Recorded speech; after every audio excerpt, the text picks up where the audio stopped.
Sambalpur special पॉक्सको कोर्टर दंडादेश आसो जानवा घटनार 79 days भितरे केंता करी मान्यवर पॉक्सो कोर्ट आर काଣା दंडादेश देछन से बाबत कथा लगमा आमर संग अछन पॉक्सो कोर्टर स्पेशल पीपी प्रसन्न कुमार साहू मान्यवर कोर्ट तो दंड पनिशमेंट देथिछन हेले इथर मात्र 79 डेज भितरे 3 मास भी नहीं पूरी ये जेन घटना काଣା थिला केंता करी दुष्कर्म होइतिला आर आपा माने कोर्ट ने आर्गुमेंट काଣା रखिथिले देखंतु ये घटनाटी है 29/11/2025 घटना से दिन दुईटा नाबालिका जड़े 11 वर्षर जड़े 4 वर्षर ताको घर पाखर धमा थाना अंतर्गत से बासिंदा ताको घर पाखर गोटे दुकान को कुरकुरे किणवाई जाते यही समय अभियुक्त मधुसूदन बगर्ती से बड़ नाबालिका जी कि 11 वर्ष हम उठे नहीं टाणी टाणी नहीं तार छिड़ी तले जो स्टेयर केस को तले दुष्कर्म करता दुष्कर्म कर सारा पर सी आसला से नाबालिका आसी बापा माँ को अभियोग कला ता माँ ता परदिन जा परिवार सह धमा थाना लिखित अभियोग करते और 30 तारीख दिन एफआईआर मान रिपोर्टा पंजीकृत है पंजीकृत पुलिस तदंत सारिक निर्धारित समय पूर्व तदंत सारी 21 जानुआरी 2026 से चार्जसीट 16 जन साक्षी तालिका सहित दाखल कला और कोर्ट माननीय विचारपति ताको ग्रहण करी 29 जानुआरी 2026 दिन अभियुक्त विरुद्ध में चार्ज फ्रेम कले एवं 2 फेब्रुआरी 2026 शुणाणी आरंभ होला शुणाणी आज समाप्त होती शुणाणी मध्य कोर्ट 16 जन साक्षी मध्य 15 जन साक्षी बयान रेकर्ड करी 14टा दस्तावेज को प्रदर्शन कराइला ग्रहण करी ग्रहण करने पर विचार संपूर्ण कर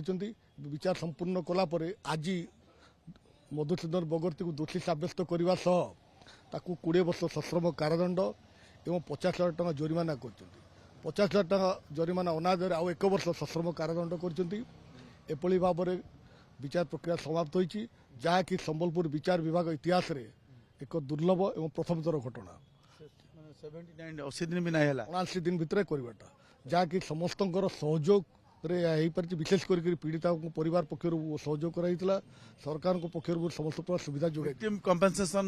जेन अच्छे व्यवस्था काଣା ऑनरेबल कोर्ट काଣା डायरेक्शन दीछन सहायता राशि जोटा विक्टिम कंपेंसेशन स्कीम से मान्यवर अदालत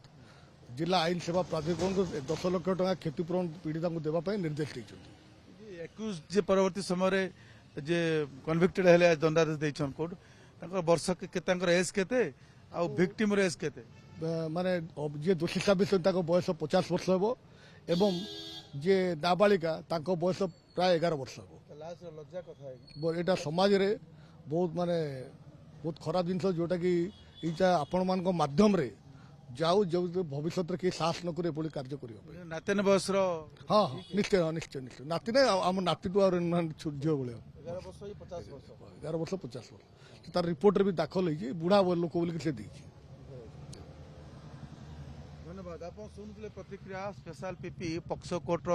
जहाँ प्रतिक्रिया रखुले केन्ता घटना घटला और लज्जार कथा होचे जे कन्विक्टेड होइछन पहला जिन अभियुक्त थे परवर्ती समय कोर्ट कन्विक्ट कर दोषी सब्यस्त कर बयस 50 वर्ष और विक्टिम बयस मात्र 11 वर्ष तो ये घटना ने मान्यवर पॉक्सो कोर्ट जेन दंडादेश देछन ये दंडादेश के सब ये गोटे ऐतिहासिक दंडादेश बोली कहछन इथिलागी मात्र 79 डेज भितरे ये घटनार मान्यवर कोर्ट विचार करी पीड़िता के लिए देछन। संबलपुर संजय कुमार जेना ओटीवी।